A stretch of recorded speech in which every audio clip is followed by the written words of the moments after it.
Previously on T-Man 978. Alright, here's that face, highly reminiscent of the original toy. Highly. The only thing that's different here is light piping at the top of the head so the eyes can glow if you have it. T-Man 978 Chill Review. Hello everyone, T-Man 978. Right now we're going to be taking a look at Sonic the Hedgehog 3 Shadow. This is one of Jakks Pacific's $14.99 figures.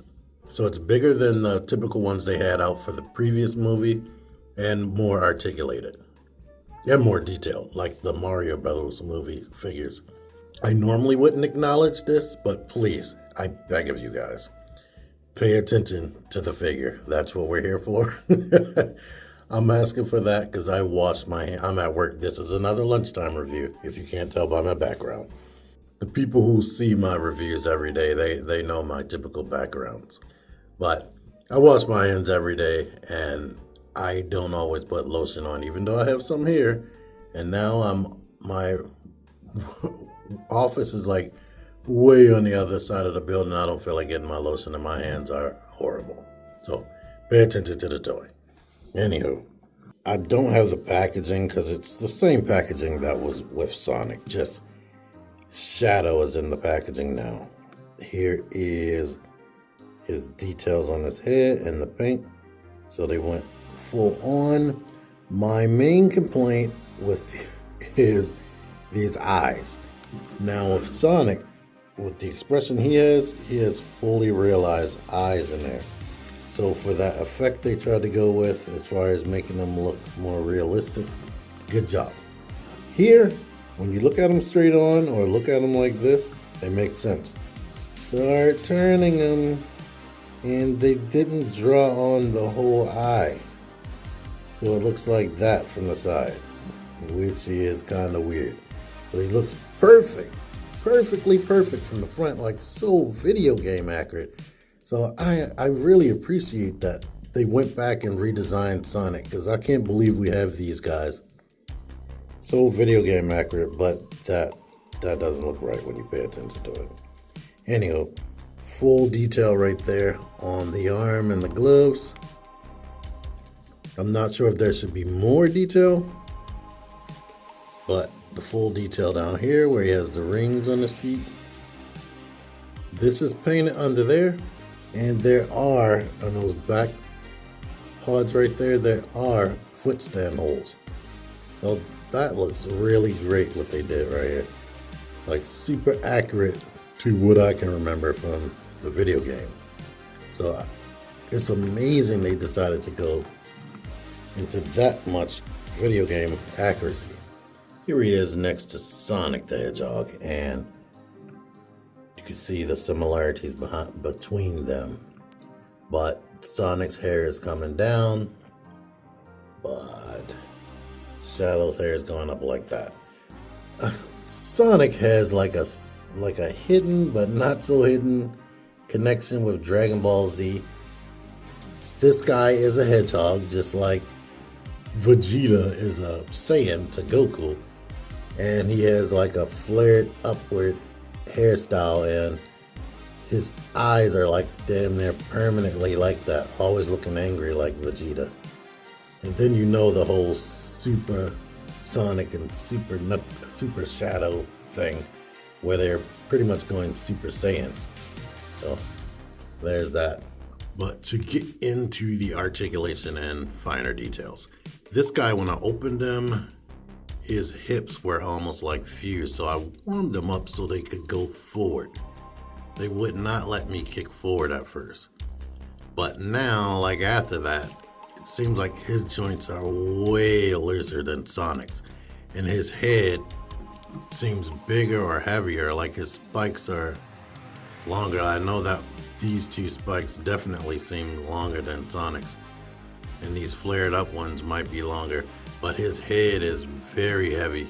Like he feels heavier than Sonic, but that's a problem because you got this big giant head. I popped it off earlier after I warmed it up because it's just on a post with a ball. So you got that. his head seems to be the same weight as the body. And when you do that and you have smaller joints down here, it's kind of hard to get him balanced. It can happen, but sheesh. But he has butterfly joints. This one definitely is looser than this one. You get the universal style ball joint for the shoulder. The arm can go up and down like that. Universal ball joint for the elbows.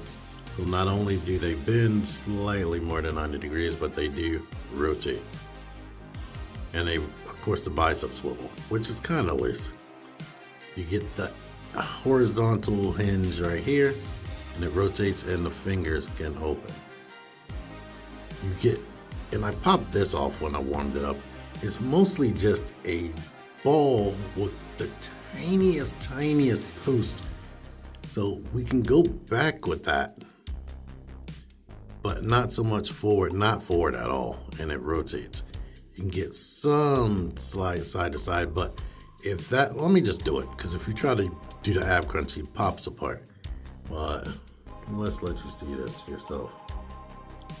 That is a very tiny post, and there's not a lot of range in there. I mean, I don't even know if like dremeling it will help. And then his head is so heavy. You see him going back right here? So dremeling it may make it worse. But the hips can go out to the side that much. They can go back, they can come forward, just about 90. Swivel here, this is kind of loose. Universal knee, so not only can you bend, you can rotate right here. The foot goes back a lot, comes forward, and you get ankle pivot. And there's no swivel down there. All the swivel is in the knee. So you can get him in his like skating poses. I ran out of space on my camera. Like I am able to do that. Breathe on it and it will probably fall. Because like I said, his head is heavy. Well, that's good right there. If you can get it to stay like that, you want this pose, good. But since the neck can't look up, he's kind of looking at the ground. So I do wish they had like a hinge at the base of the neck so they could look up a little bit more than this. Like sculpt something out back here, because this is always mostly covered by the spikes anyway. So if they had something where you could make the head look back, that would be good. But being able to have the hands open up, even though they didn't give the thumbs any articulation, I was able to do poses like this, where they're like kind of putting their hands on the hip, like doing this junk on the fly. But you get the idea. Or poses like this, where maybe he's like talking to Sonic. Or if they have a set that comes with the Chaos Emerald or whatever, so he can do Chaos Control, that would be good. Here they are next to a 6-inch or 6.5, slightly over 6-inch action figure. And as I stated in the Sonic review, he should probably be more around that height. So the figures they came out with last year were more in scale. But what I was talking about with the limbs was way worse on those figures. So these will probably scale well with 7-inch action figures like DC Multiverse from McFarlane Toys. Any of his figures, these will definitely scale better with them. If you want to mix in humans. And since he likes Batman, since Sonic likes Batman, there you go. But end of the day, I do like Shadow. I definitely like how he looks besides the eye thing. The articulation that he does have is good, but the issue is on my copy, it is kind of loose.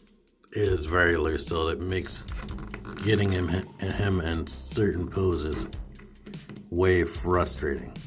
But if you try, and if you know what you're doing and know how to do balance, you can get him into some decent poses like that. That's good. Sonic feels lighter, like I said. I don't know how, because their bodies are so close, but Sonic feels way lighter and his head isn't as heavy. So they definitely probably should have given him a more hollow head, but child safety and whatnot, making him have a hollow head, the head would probably break easier. But I like that pose. He's good. Hopefully your copy will be better than mine. Found it at Target, but I'll put a link in the description for Amazon since I'm an Amazon associate. Thank you for watching. Until next time, T-Man 978 out of here. Figure action.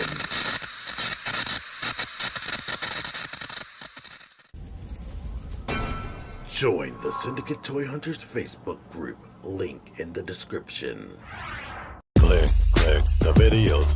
Click the videos, baby. Click the videos. You should really click these videos. Click the videos. Click the videos, baby. Click the videos. You really should.